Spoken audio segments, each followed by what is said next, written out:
जी महाराज की, इनकम 9 करोड़ मुनि महाराज की, मुनि श्री सिद्धेश सागर जी महाराज की, समस्त आचार्य संघ की जयकारा गुरुदेव का।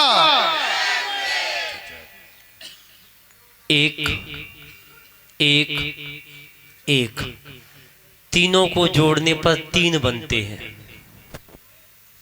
ये आपका गणित है, लेकिन मैं ये कहना चाह रहा हूं, अगर कोई भी कार्यक्रम करना हो, अगर 3 मिल जाएं तो एक एक एक 111 बनते हैं।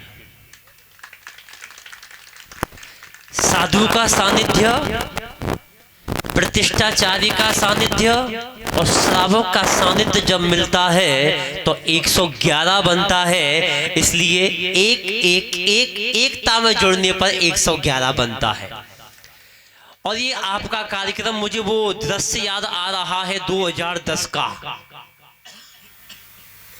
जब मैं यहीं पर ब्रह्मचर्य व्रत को लिया था और लोग कह रहे थे कि हम आपको एक दे रहे हैं। इस बार भी मांग करी है कि चातुर्मास करो, विचार करेंगे, सागर दूर नहीं है, आप एक की व्यवस्था करो,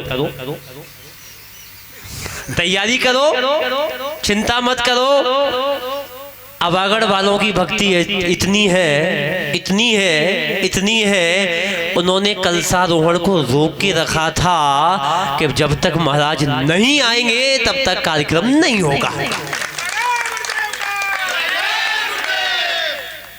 और आचार्य श्री जहाँ भी जाते हैं तो हमेशा इस गांव का नाम अवश्य लेते हैं कि छोटी सी समाज है, लेकिन बहुत बड़े बड़े काम ये कर सकती है। जो काम कोई नहीं कर सकता वो अबागढ़ वाले कर सकते हैं।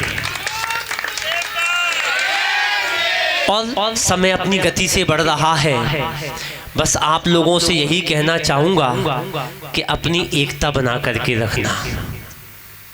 खुली मुट्ठी तो खाक की और बंद मुट्ठी तो लाख की। एकता में वो शक्ति होती है, अगर कोई भी काम करना हो, कोई भी कार्यक्रम में अगर 4 चांद लगाना हो तो एक से नहीं हो सकता। अकेले महाराज कुछ नहीं कर सकते, अकेले श्रावक कुछ नहीं कर सकते, अगर लेकिन दोनों मिल जाएं तो बड़ा ही आनंद आता है और कार्यक्रम बहुत अच्छा होता है। और मैं आप लोगों से बस ये कहना चाहूँगा कि गुरुवर का सानिध्य अगर रहे तो कोई भी कार्य मिटता नहीं है। किसी ने बहुत अच्छी बात कही है कि हिमालय हिल नहीं सकता किसी के हिलाने से, श्रद्धा मिट नहीं सकती किसी के मिटाने से। अरे कार्यक्रम में रहे गुरुओं का आशीर्वाद तो कार्यक्रम मिट नहीं सकता किसी के मिटाने से। इसलिए आप लोग अपने जीवन में एकता बना करके रखें। जैसा समर्पण, जैसा वात्सल्य, जैसी भक्ति आपने बना करके रखी है कि जब चाहे निर्भय सागर जी महाराज दौड़ करके चले आते हैं।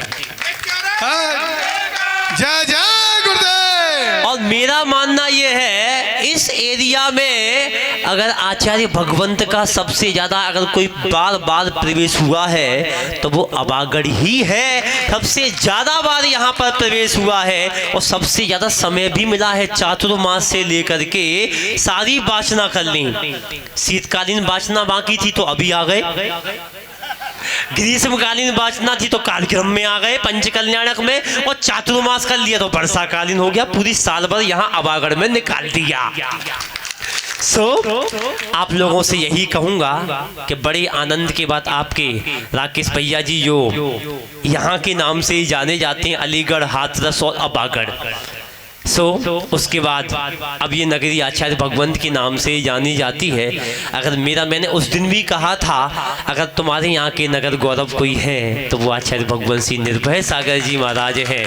अगर वो यहाँ नहीं आए होते तो हम भी यहाँ से नहीं निकलते। और लोग मुझसे पूछते हैं महाराज अबागढ़ वाले महाराज कौन है? मैं कहता हूँ रॉन्ग नंबर, क्योंकि मेरी दीक्षा तो ग्वालियर में हुई है, मेरा जन्म स्थान तो ग्वालियर का है।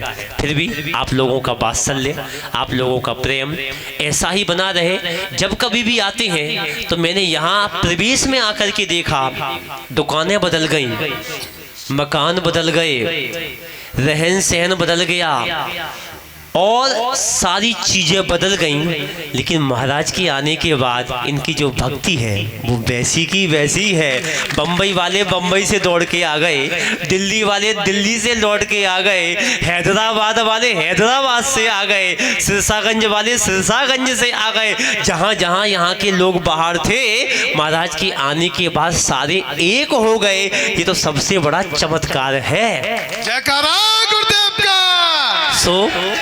आप लोगों से यही कहना चाहूंगा, अकेला साधु कुछ नहीं कर सकता, अकेला भैया जी कुछ नहीं कर सकते, अकेला श्रावक कुछ नहीं कर सकता।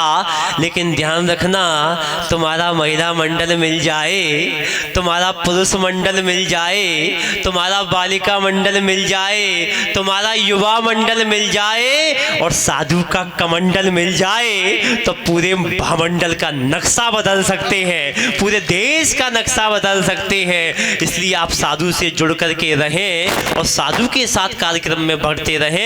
साधु के पास माला होती है, वो सुबह से शाम तक जपते रहते हैं, और श्रावक के पास माल होता है। अगर साधु के साथ अगर तुम ना जुड़ो तो तुम्हारे माल की कोई कीमत नहीं होती है। लेकिन जब श्रावक साधु के साथ जुड़ जाता है और साधु की माला और श्रावक का माल, तो दोनों को जोड़ने पर बन जाता है माला, माल हो जाता है।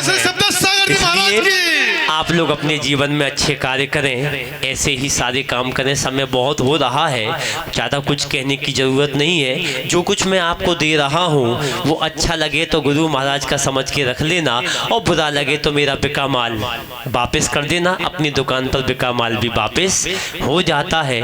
इसलिए आप लोग अपने जीवन में अच्छे कार्य करें, हमेशा आगे बढ़ते रहें। आगे करके हम आपकी मिल करके, आपके साथ मिल करके इस कार्यक्रम को बड़ा आनंद के साथ संपन्न कराएं। ये कलशारोहण हो रहा है। अगर समाज में मंदिर ना हो, संत निवास ना हो, तो समाज की कोई कीमत नहीं होती है, और मंदिर के ऊपर शिखर ना हो तो मंदिर की कोई कीमत नहीं होती है। आपने यहाँ पर बुलाया है बड़े सम्मान के साथ और बड़े आनंद के साथ। आप इतनी ठंड में सिर पर लोटा रख रख करके इस घट यात्रा में आए, मतलब आप सब आज्ञाकारी हैं। आपने आज्ञा का पालन किया है, और गुरु की आज्ञा का पालन करना, भगवान की आज्ञा का पालन करना सबसे बड़ी आज्ञा का पालन होता है। जो गुरु की आज्ञा का पालन नहीं करता, भगवान की आज्ञा का पालन नहीं करता, वो नंबर 1 का ठगिया होता है। लोग कहते हैं उससे बच के रहना। जो गुरु को ठग सकता है, भगवान को ठग सकता है, वो तुम्हें भी ठग सकता है। उस व्यक्ति से बच करके रहिएगा। आप सबको बहुत सारा आचार्य भगवान का आशीर्वाद। आगे की बात हमारे अश्विनी भाई जो क्रिया है वो करेंगे, उसके बाद आचार्य भगवान की मंगल देशना होगी। आप सबकी ओर से गुरुदेव के चरणों में तेरी बात। नमोस्तु नमोस्तु नमोस्तु।